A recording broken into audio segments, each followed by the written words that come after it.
This episode of Bulletproof Cash Flow is brought to you by Realty Dynamics. Learn how people like you can build substantial passive income while creating wealth for the long term through real estate investing. Visit rdyne.com. That's RDYNE.com. What is going on? What's happening? A lot of them just make the investment hoping that it's going to do well. And for multifamily in certain areas that are infill and dense, that can work for you still. But especially when you're going out to tertiary markets, you really need to do that in-depth research all around and have a full understanding. It's just like any other business. You wouldn't start a business without a business plan. You shouldn't buy a property without having the same type of plan. What are your goals? What are your targets? Where are you going to go? Working because you want to, not because you have to, is financial freedom. And we want to help you create that. Welcome to the Bulletproof Cash Flow Show. We're going to teach you how to achieve lifetime financial freedom through real estate investment. Your host is a multifamily syndicator and property developer. He's done deals reaching into the hundreds of millions of dollars. You'll hear from experts in all aspects of real estate investment, finance, development, and management. Everything you need is right here. This is the Bulletproof Cash Flow Show. And this is your host, Augustino Pintus. Hey everyone, it's Augustino. To get really good at building and running a real estate business, it requires a high amount of resilience to push through obstacles. And you're going to get a lot of them. Sometimes these obstacles reveal themselves as people. Other times it's maybe a lack of knowledge you have to really learn. But in any case, it requires grit and perseverance to push through and see through to your goals. Now, our next guests, they both understand this. They've been active in the real estate business for many, many years, and they've taken on different roles as agents, as investors, as syndicators, and operators of the properties that they invest in. Now, it wasn't always the case, though. Both these guys had very humble beginnings, but now they operate a very large portfolio of real estate as well. So with all that, I'd like to welcome our two guests, Joe Killinger and George Pino. Guys, how are you? Good. Thank you, Augustino. Thanks for having us in. Yes. Now, guys, if you like what these gentlemen have to say, you can reach out to them at cbicommercial.com. Okay. George, let's start with you. Go ahead and tell listeners a little bit about your journey and how you got started in all this. Well, I actually fell into real estate by accident.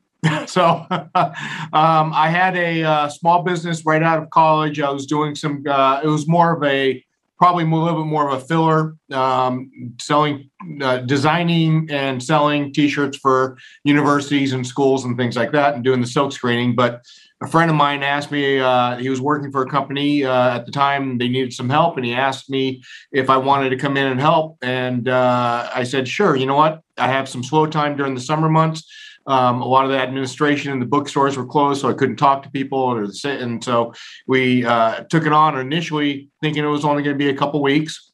I got offered a job at a pretty good salary for someone out of college and in 2 days and decided to take it. And, I ran with it. And, from there, we just really started getting a good real estate background and knowledge from that. I then met Joe at that company for various reasons. We had broken off, and then we started another company for another gentleman that was a competitor for him. And then we started investing ourselves, starting off small, looking at single family homes, flipping them, buying in bulk, using some of our contacts. This was during the REO days in the early 90s and mid 90s. And then we started buying apartment buildings. And from there, just kind of growing for different apartments, buying larger ones. I remember our very first apartment building we ever bought was a 10-unit apartment building, all 2-bedroom, 1-baths in the Mid-Wilshire area of Los Angeles, and we paid $275,000 for it. Wow. And we thought we were overpaying at the time. So that's pretty funny. When you think about it. Yeah. I wonder what that deal would trade for today. About $3 million. That's crazy. We sold it a few years later. I mean, we sold it. We actually sold that property, and this is part of the strategies that we've used. We sold it and did a exchange for that property. We ended up, I think we sold it for about $2 million about 10 years ago. Purchased a larger apartment building in Texas.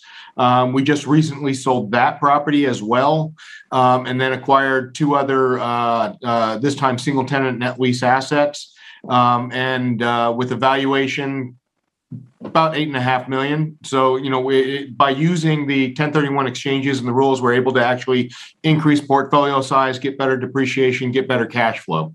Nice. Excellent. Now, Joe, in the green room, we're talking about some of this stuff, right? And now you guys are really big on, or you guys have done syndications in the past before you moved into what you're doing today, right? Yeah, we did. It's how we started. So we went with a residential brokerage arm was asking us to come in and start a commercial brokerage division for them. And we did that as long as they would do syndications with us. And so we kind of got an easier start because the guy that was part of that brokerage was just a phenomenal mentor and leader in his company. And, so he would pitch the investments. We were able to raise our first couple of syndications and we went on from there. But it's something that, I think every investor should really take a look at as a great path to get started investing. Yeah, that's right. Now, why do you guys think the people run into these issues, like in terms of like getting started? Like, why do people have a hard time doing that? Fear. I know that was actually exactly what I was thinking.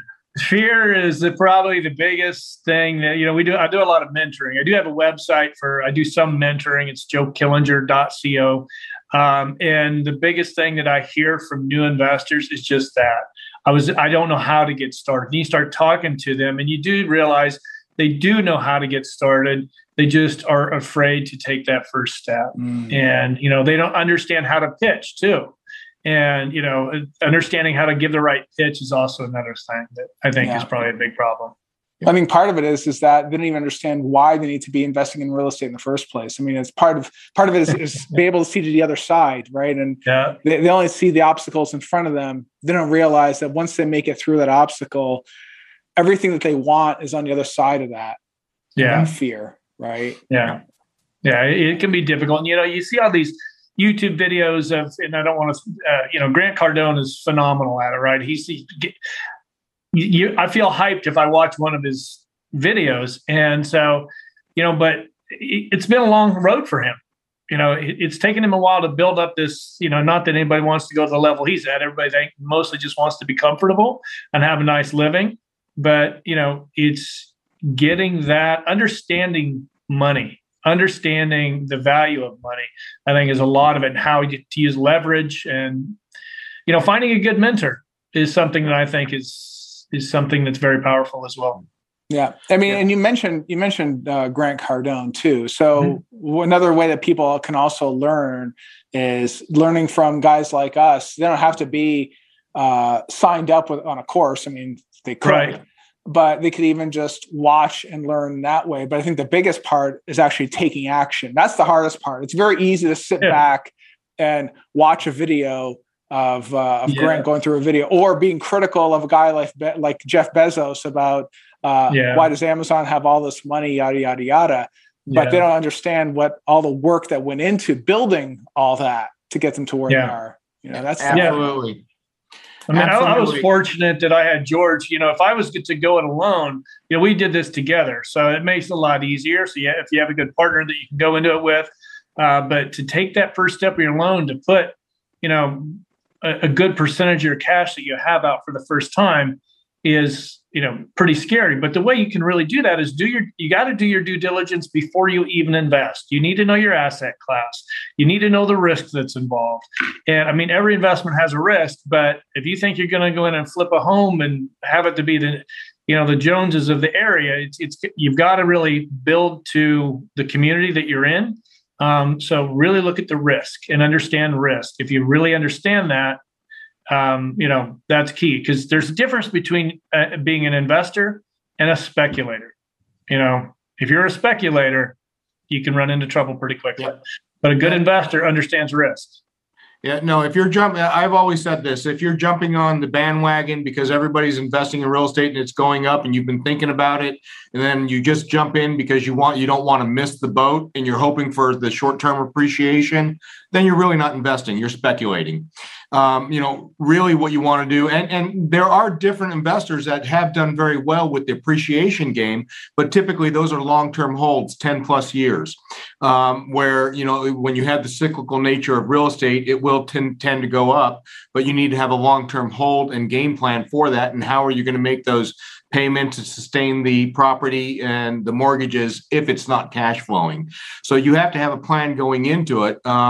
I think more importantly, what's interesting is that, it's real estate investing is still not really understood among the majority of people and the benefits that are there. I mean, the government in the last, actually a little bit over 100 years now, because the 1031 exchanges just had their 100-year anniversary.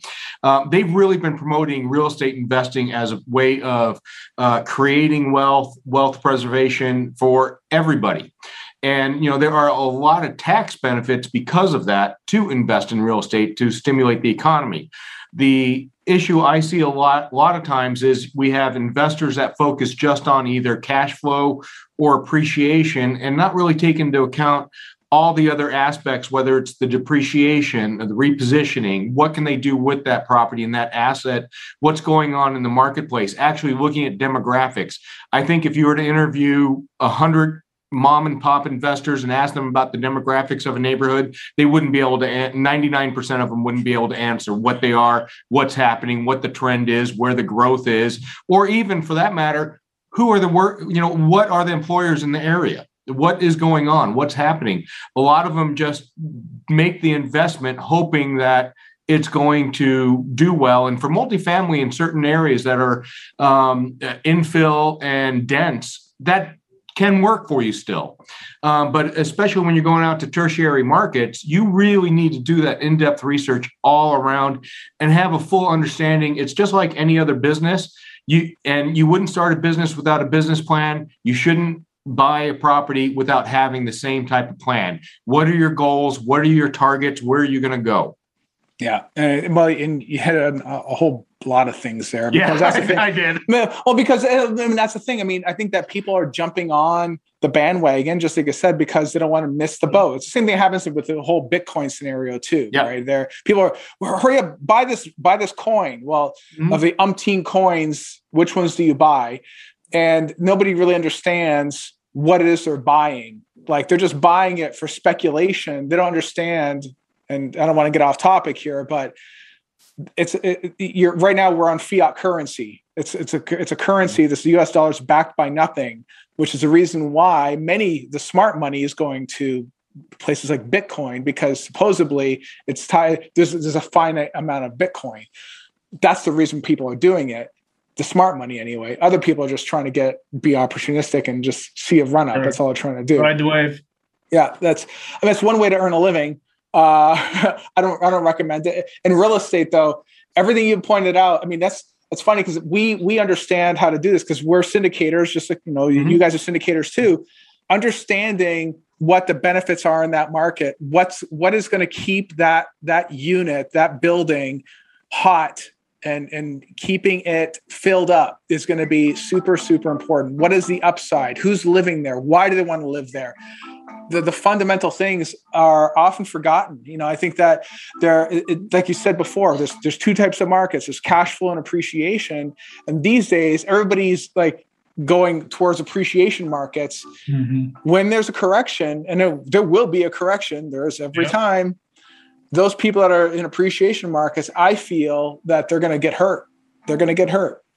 That's what I think. Yeah, we agree. I mean, when we were in the green room and talking, one of the smartest things, that it's, and this is something that your listeners want to know is you invested in a property because 6,000 jobs are going to be right across the street. They need housing. I'd rather walk to work than drive, especially in the wintertime. If I can just jog across the street instead of have to go get in my car, much better. Yeah. It's getting cold here. Yeah, I bet it is. Here in Cleveland, it's getting cold. Well, it's raining here in Southern California a little bit. You can see it there, but yeah, we need about a month of it. That's right. So, and we're talking a little bit about this. You touched on this earlier too, is that you sold off some of your assets. Right. I think generally speaking, what do you guys think of the state of the economy when it comes to real estate anyway? I mean, I know that a lot of people, the fear is that, one thing that they blame it on is, oh my God, the market's just too hot. Oh, I can't get into it right now. I'm going to wait for a crash. That's what I'm going to do. I'll wait, wait it out. Yeah. Right? I mean, what do you guys think about the overall state of the real estate economy? I have concerns. There's a lot of people not working right now, and they're choosing not to work. Well, how are they making a living?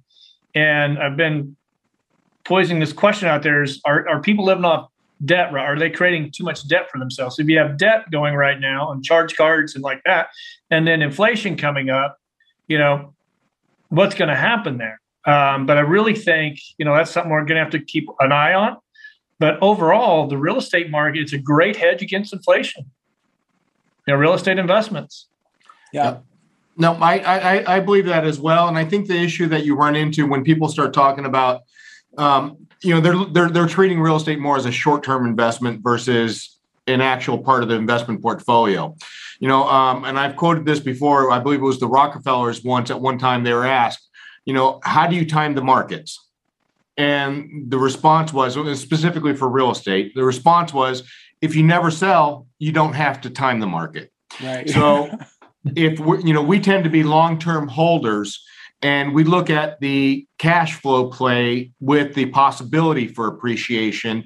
We're expecting appreciation with what we're planning on doing with the property and how we're going to go about it. But first and foremost, we are cash flow buyers. So, when you look at it that way and you look at, well, here's the cash flow, here's what I'm going to generate, here's my ultimate return when you start looking at gain on equity and appreciation and tax benefits for depreciation, then with that in mind, we can then structure a plan to mitigate the risk when it comes into an area or a property. And then my goal is not, will I sell a property or will we sell a property that we've owned for 2 or 3 months? Absolutely, if it makes sense. But by that, I mean, one of the properties that we just acquired in May, I've gotten 3 phone calls asking me if I would sell it. And I said, absolutely, but probably not at the price you're willing to buy it at. Because I'm looking at a long-term play with what I'm looking to do with it. I can see the advantages by re-tenanting it and moving it around. I should be able to get about a 50% bump in actual value, which equates to about 100% bump in equity. And so by doing that, they have to make it worthwhile if they want us to sell it. Right. And that's the thing right now. I think it's because it's so tough to find any deals out there these days. So that's the kind of stuff you're getting. I actually had a few of those guys call me up with some lowball offers. They're not even realistic. You wonder if they've done their due diligence and looked at the demographics and how are they going to, everybody's throwing offers. I mean, we get our agents get listings and there's offers that come in hundreds of thousands below the list price. And I don't know why anybody takes the time to put those out there, but they will. Yeah. Yeah. Well, I think part of it is that at least when I'm mentoring folks, the way that I say it is you never put an offer on a deal unless you intend on closing it. Yeah. So meaning that, and that's the reputation that we have in this market anyway, or in any market for that matter. We only intend on throwing out an LOI in the deal that we plan on buying and closing. We don't just throw out LOIs just for the sake of throwing out LOIs, because no one's going to take you seriously when you start doing stuff like that. And it goes for any market, any very deal. True. Yeah. You get a reputation pretty quickly because the real players in the industry, a lot of them know each other. Actually, most of them know each other. And if you start just lowballing everything, they're not going to want to talk to you because it's a waste of your time, their client's time. It's everybody's. It's just not a a good situation to get yourself into. Yeah, that's right. No, it's. I mean, we've seen this before. We when in some of our syndications, we had partnered with someone that was a very well-known celebrity person that was getting into real estate at the time, and we're partnering on some of the syndications. And when we were going out to our investor base, a lot of the not investor base, but also just client base and looking for properties and things. A lot of the people and the feedback that we heard from the brokerage community was, that's fantastic that you got this partnership going, but have you closed anything with them? We know you guys have closed, but have you closed anything with them? Because guess what? His reputation is that they look for stuff, but they haven't bought anything ever.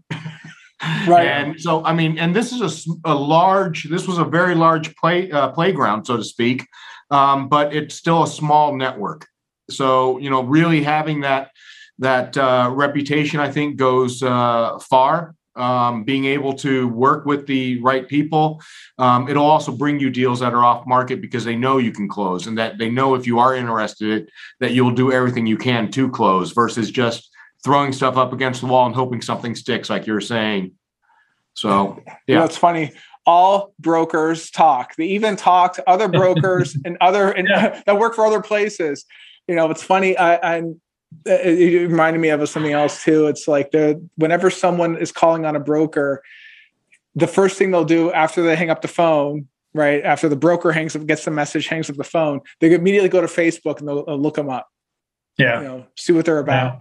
And if the broker sees you holding up a kegger or doing dumb things, they'll never call you back. Yeah. People want to work with people they know and trust, right? They just. Yeah. It comes down to trust. They trust that, if they're going to give you this information, you're going to use it right. It's not a waste of everybody's time. It comes down to efficiency with every good broker, Yeah. So. Well, and not just the brokers, also with the sellers. We've shown that if they know that you can perform, we're able to get deals done, usually and sometimes at lower than other offers, because they know that you're going to perform. They know that, and the ultimate goal is not necessarily to maximize the price for the seller, but they want to sell the property. So, obviously there's a price that they want to hit and get that. But when it comes down to it, if you're buying a $10 million property and you're $100,000 less than somebody else, but you're a lot more qualified, and you can actually explain that, then that can come across and get you a deal done, $100,000, $200,000 less. That's right. The ability to close becomes a value. As value. Bring that to the table. Yes, as real value. Because there have been people that came into this market that have not been able to close deals, and I'm very fortunate that the people I work with, we're closers. We're known as closers, just like you guys are, and it makes for a very easy way to get your hands on deals that other people would never ever see, which is phenomenal. Yeah, very good. So shifting gears now, I know that you guys are now moving into the net lease space now, it seems, or I know that you just sold off some stuff. Do you still have any multifamily left over then, or are you just moving on? No, right now. Sold it all off. Sold everything. Sold the last one off. Yeah, Cool. We unsolicited offers, and it made sense for us to move into the triple net. Yeah. So when you're moving into the net lease stuff, then what sort of things are you looking for when you're investing in the net lease side of things? Just like apartments, location. So, and just like any real estate. So, I believe truly that every city and every property has a story. So what's the story behind this property and what can we do for it? For instance, one of the acquisitions that we recently acquired, this is a bank property in an infill location in a very high traffic counts. We had 40,000 vehicles per day on one street. On the other street, there's like 16,000 vehicles per day. I knew going into it that the bank was going to go dark. But we have an 8.5 years remaining on the lease that they've guaranteed the rent. So while part of our due diligence and always is what can we put out? Well, who else can we put out there that may trade at a lower cap rate? So we're looking at different tenants. And so meanwhile, while we're collecting rent, We're actively looking for tenants, putting out offers, and then we'll probably be able to do a buyout of the lease at 65, 70 cents on the dollar. So, they owe $2.5 million or so. So that's going to be like 1.5, 1.6 coming back to us. And then we can use that for tenant improvements to offer to get a better tenant in place. So we always look for that, like what's going on, what does that area need, where is it at, or in some cases we may look for something that is just, I want a nice long-term stable income stream, kind of set it and forget it. And for various reasons. So we're always looking for that, but we're also looking for the exit. What's going to be our exit? And I think the issue that a lot of investors do is they don't really prognosticate what's happening in the future. I mean, right now we're seeing unprecedented cap rate compression that I haven't seen in the last 35 years of being in this business. And with that in mind, if I'm going to assume that I'm selling a property in 5 or 6 years at the same cap rate I'm buying today, I'm probably going to get my shirt handed to me in 5 or 6 years. So, part of the analysis is not just what's my cash flow today, but what's it going to be like tomorrow, a year from now, 2 years from now, 5 years from now, 6 years from now, when I'm repositioning that asset. What's going on in the marketplace? What kind of growth are we having? What are the demographics in the area? Are they, 200% above the state median for income and housing? Growth rates are, 15% expectation over the next 5 years. Those are all good things to have. That with the traffic counts. So, that's what we look at, because we're looking at what the retailers, we're basically looking at what our clients are looking for. Yeah. So just like you would with a multifamily asset, if, who's your client base? What are they looking for? Is it going to be the workers that the factory across the street, or is this a luxury Class A apartment building that you want to, or maybe a Class B or Class C apartment building that you want to make into a Class A because it's in a Class A neighborhood. So what you can do and get. But if you do the same CapEx or capital expenditures on a Class C and a Class C neighborhood, you're never going to get that Class A. You're overbuilding for the tenant base. So really understanding that, I think, is part of the investment that you need to make. Yeah. Now, is something interesting. How did you know that those guys are going to go dark? Did they disclose it up front, or did they you just discover that during due diligence? Funny you say that. They did not disclose that up front. Figured that, yeah. But it was on one of the lists that they published, that they were shutting down 15 locations in this state, and this was one of them. Looking at it, I mean, we were able to use that to negotiate a little bit better pricing. But at the same time, it's ultimately, it's actually, even when we went into escrow and we didn't know that they were going dark, Joe and I had this conversation. I said, the best thing that can happen to us is for them to go dark. So we actually wanted them to, because we got other tenants we'd like to put in there. Yeah. Interesting. Yeah. I mean, that's the thing though, too. It's like we're moving into the net lease space as well. And there are things that you often don't realize until you start doing some of the searches during due diligence, or even before due diligence for that matter.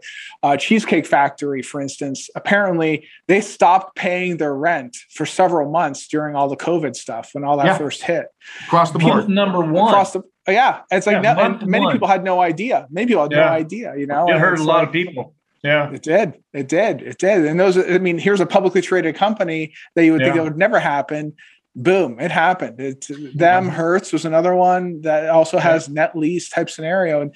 And all this comes in due diligence, and in the same way that when you're looking at a multifamily asset, what's moving into the space is just as important to what's leaving, right? Yeah, absolutely. Yeah, I think, a lot of multifamily investors, especially the mom and pops, like George is saying, they don't look at the demographics. They want to know what's the average income.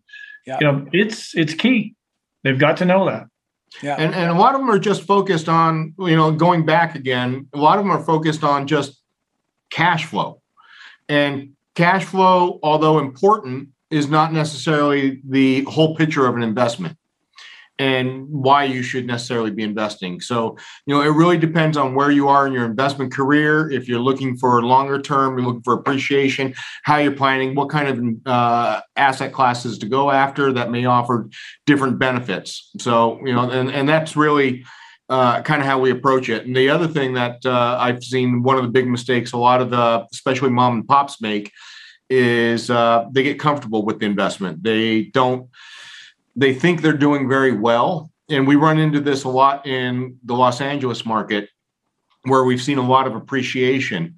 So, they buy a property that maybe they paid $200,000 for it, and it's now generating $100,000 in net operating income. They think they're like, wow, it's a 50% return. But in reality, the equity on that property, it's worth $3 million. It's really a 3% return, because if they took that $3 million and took the equity out and invested it in other properties, they could increase their returns. So in reality, that return is not 50%. It's the return on the equity, and it's 3%. So when you start explaining that and then looking at it, and the fact that, their basis for their depreciation is $100,000, which is nothing, and probably completely depreciated, so they have no depreciation benefits either, then you can show them how to tap that equity, increase the basis, and do some other things with it to actually build a portfolio, build something that will be more of a legacy asset or legacy investments. Yes. So now, what do you guys see yourselves doing in the next, say, 12 to 18 months? You guys going to keep on pushing into the net lease side of things? You guys thinking about syndicating some of that? Because it sounds to me like you guys used your own cash into the net lease stuff. Mm-hmm. Or do you guys plan on doing more, getting back into the multifamily space and syndicating some of that? We're watching the multifamily space very, very carefully.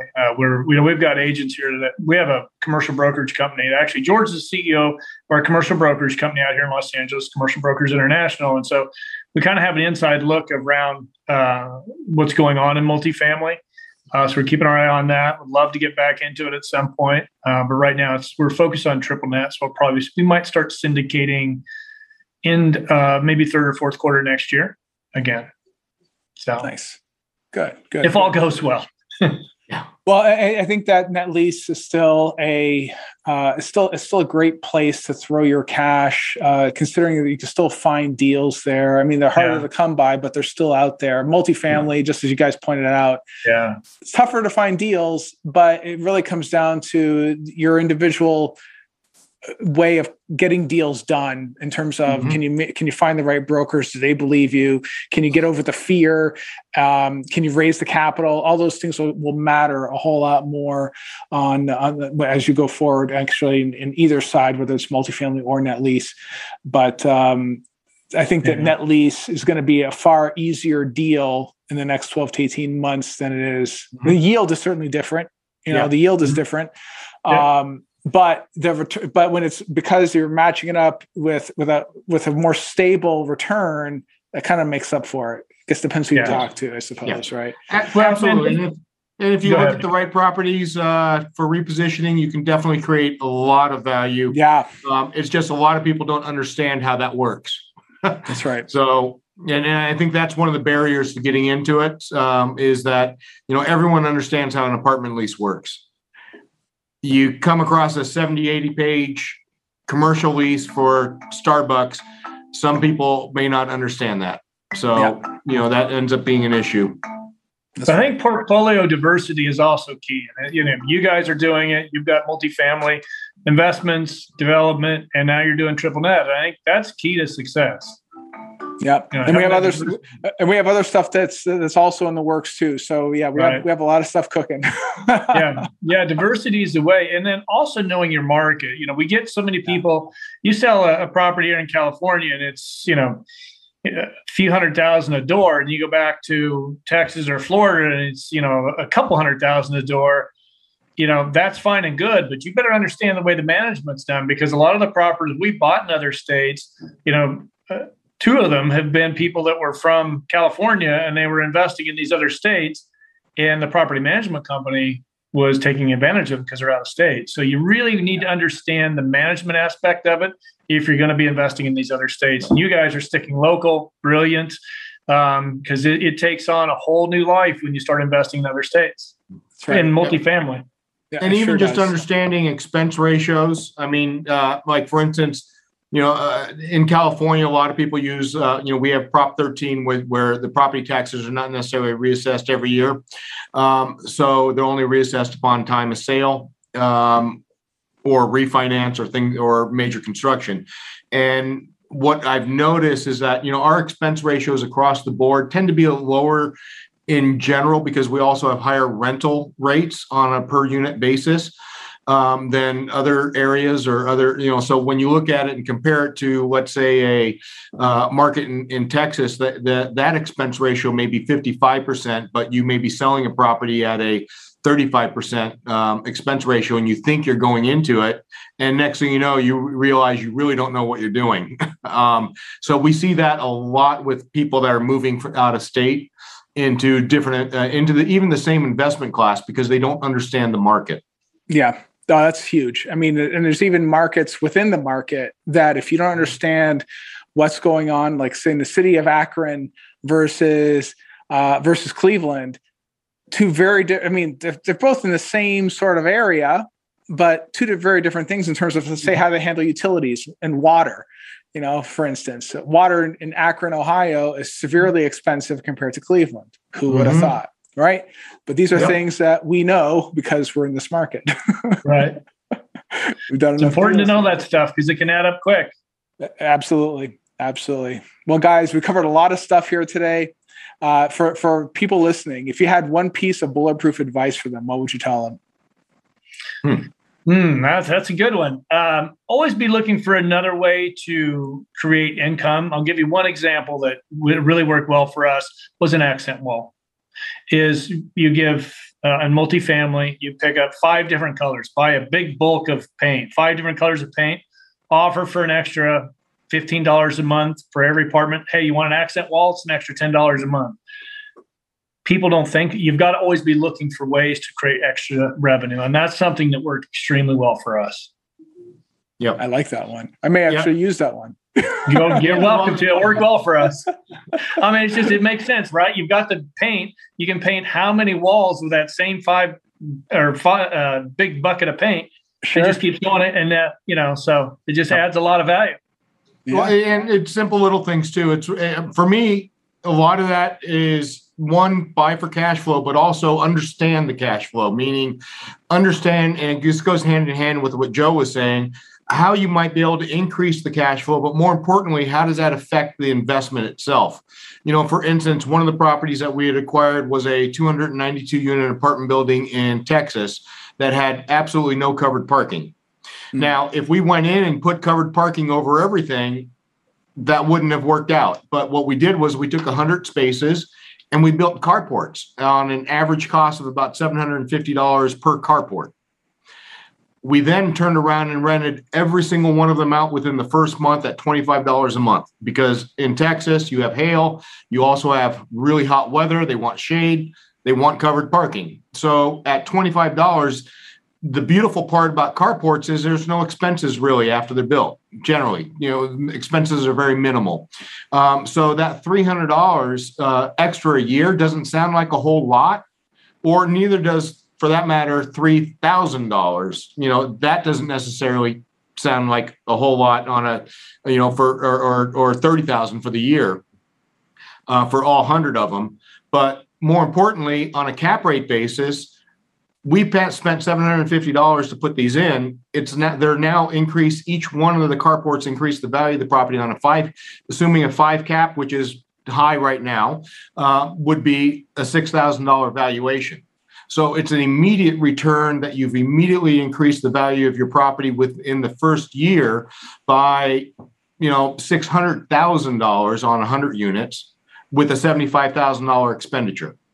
So understand how the cap rates, how the income, and how the expenses all interact with one another. I think that's where a lot of people don't put that to use. They just go in expecting a return. Yeah, and those are the types of advice. Yeah, those are the types of things that really, even someone starting out needs to really understand how to create value and how to generate that value and demonstrate it. So absolutely, that's great stuff. Great stuff. All right. Well, guys, if you want to reach out to Joe or George, go to cbicommercial.com, hit the contact page there. Hope you got some insight on basically how to get over fear, and of course some of the net lease stuff we covered, and even some of the hints and tricks that you can use for your own multifamily properties. Thanks for tuning in. I'll see you in the next episode. Take care. You've been listening to the Bulletproof Cash Flow Show. We hope you've enjoyed the show. We know we had fun. Make sure to visit our Apple Podcast page and leave us a 5-star review. We hope you've gotten some useful and practical information from the show. For real estate coaching, events, and resources, hit up bulletproofcashflow.com. Till next time.